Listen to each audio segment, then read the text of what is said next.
there are momentums of energies that equal a path that unfolds toward wholeness and goodness and good feelings and progress and fun and wellness, and that this path really is the path of least resistance, and it's the path you always want to be on. And sometimes you're on it consciously, and sometimes you're on it by default. Someone who's on it has influenced you to be on it too. In other words, somebody's feeling frisky and good, and you're watching them and you're feeling frisky and good, so you're on your frisky and good path of least resistance. So sometimes you're on the path because of influence of others.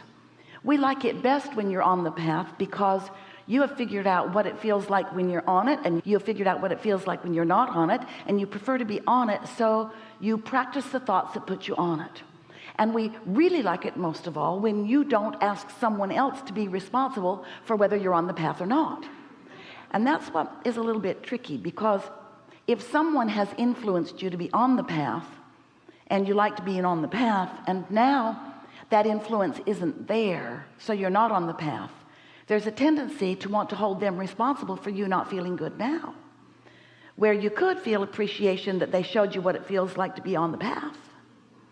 But when you make anybody else, we're talking about humans, responsible for you feeling good, then you have a lot of trouble, because humans, we love you so much. Humans, did we tell you how much we love you? Humans are, we love them. We love all humans so much. Humans are fickle creatures who often are focused and therefore feeling, rather than feeling and therefore focused. You want the world to behave in a perfect way so that you can feel good, and it just won't. So there are so many things that you might be wanting to control as an individual, as a parent, as an employer, as a person. And we get why. Because you want so much to feel good, and sometimes circumstances are the reason that you do feel good. You become circumstantially programmed, sort of conditionally programmed. You live and love conditionally. If you be lovable, I be lover.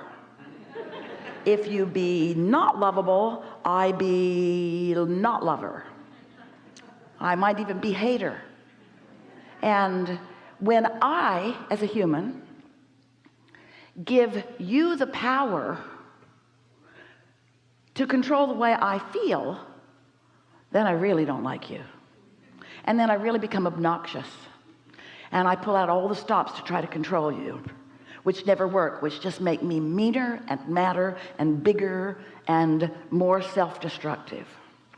And that's the thing that we really want you to walk away from here really remembering today, is that you're in charge of you, and nobody else is, and nobody else can offer your vibration, and therefore nobody else is the reason for the mix of vibration that's going on within you. There are only two reasons that you feel the way you do, and those reasons are the perspective of your inner being and the perspective of you.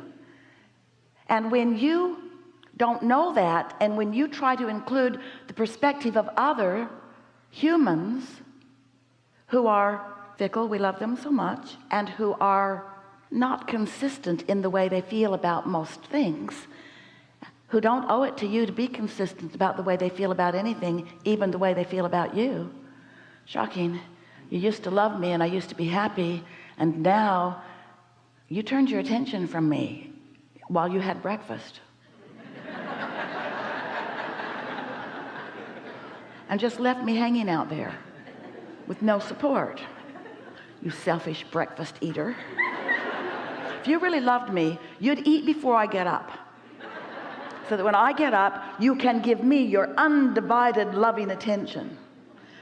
And as long as I've got that, I'm good. And we say, no, you're not, because you're depending upon something that is always undependable. So in the moment you pronounce all other humans undependable to the way you feel, you'll feel so much better. Not at first. It takes you a while to wean yourself from their scanty help.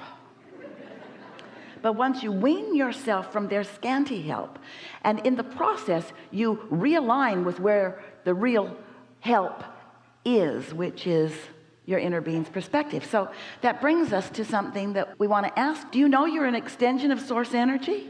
And do you know that that source energy is always flowing to you and through you? And do you know that that source energy, we like to call the personal part of that source energy personal and up close to you, your inner being? Do you know that your inner being is always, always, always aware of you and always loving you, no matter what?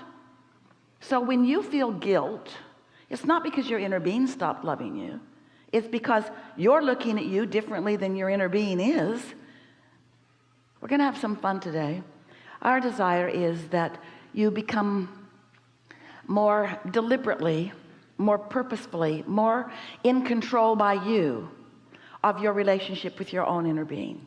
It's our desire that in these hours that we are together, that you come away with a sense of your ability to focus yourself into alignment, and most of all, your willingness to let all other humans off the hook. Your relationships will improve so much when you feel, when you think and therefore feel and really mean that you're not holding anybody else in their opinion or in their behavior or even in their attention to you responsible for how you feel. That's truly where your freedom comes from. And if you're playing this game of life out in any other way, if you're holding anyone at any time responsible for how you feel, then for that period of time that you're doing that, you are not in control of your own life, of your own point of attraction. You're letting a flawed premise be your reason for offering your vibrations.